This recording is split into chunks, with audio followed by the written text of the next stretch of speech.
കെമിസ്ട്രിയിലെ coordination compounds എന്ന ചാപ്റ്ററിൽ നിന്നും ക്രിസ്മസ് എക്സാമിന് ചോദിക്കാൻ സാധ്യതയുള്ളൊരു NCERT ക്വസ്റ്റ്യൻ ആണ്. സോ ചോദ്യം ഇതാണ്: out of the following complex compounds which of the compound will be having the minimum conductance in solution?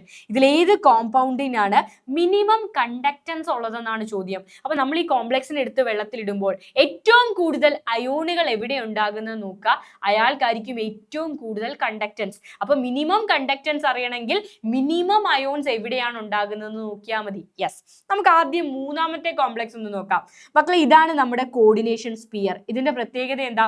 ഇതിനുള്ളിലുള്ള ആളുകൾ ഒരു സിംഗിൾ എൻറ്റിറ്റി ആയിട്ടായിരിക്കും ആക്ട് ചെയ്യുക, അവർ ഡിസോസിയേറ്റ് ചെയ്യത്തില്ല. എന്നാൽ പുറത്ത് 3 Cl ഉണ്ട്. അപ്പൊ ഇത് 3 Cl- അയോണുകളും ഒരു കോംപ്ലക്സ് അയോണും ജനറേറ്റ് ചെയ്യും. അങ്ങനെ മൊത്തത്തിൽ 4 അയോണുകൾ ഇവിടെ ഫോം ചെയ്യും. യെസ്, ഇതായിരിക്കും ഏറ്റവും കൂടുതൽ കണ്ടക്ടൻസ് കാണിക്കുക. ആ നാലാമത്തെ കോംപ്ലക്സ് നോക്കിയാൽ ഇതാണ് കോർഡിനേഷൻ സ്പിയർ. ഇവരെല്ലാം ഒരു സിംഗിൾ എൻറ്റിറ്റിയെ, ഈ Cl ഒന്നും എന്ത് ചെയ്യത്തില്ല, പ്രിസിപ്പിറ്റേറ്റ് ചെയ്യത്തില്ല, ഡിസോസിയേറ്റ് ചെയ്യത്തില്ല, സിംഗിൾ എൻറ്റിറ്റി ആയിട്ട് ആക്ട് ചെയ്യും. എന്നാൽ പുറത്തൊരു Cl ഉണ്ട്. സോ ഒരു Cl- അയോണും ഒരു കോംപ്ലക്സ് അയോണും ചേർത്ത് 2 അയോണുകളായിരിക്കും ഇവിടെ ജനറേറ്റ് ചെയ്യുക. എന്നാൽ ആദ്യത്തെ 2 കോംപ്ലക്സുകൾ നോക്കിയാൽ കോർഡിനേഷൻ സ്പിയറിന്റെ പുറത്ത് ആരും തന്നെ ഇല്ല, അല്ലേ? അപ്പൊ ഏറ്റവും മിനിമം കണ്ടക്ടൻസ് കാണിക്കുക ആദ്യത്തെ 2 കോംപ്ലക്സുകളുമായിരിക്കും.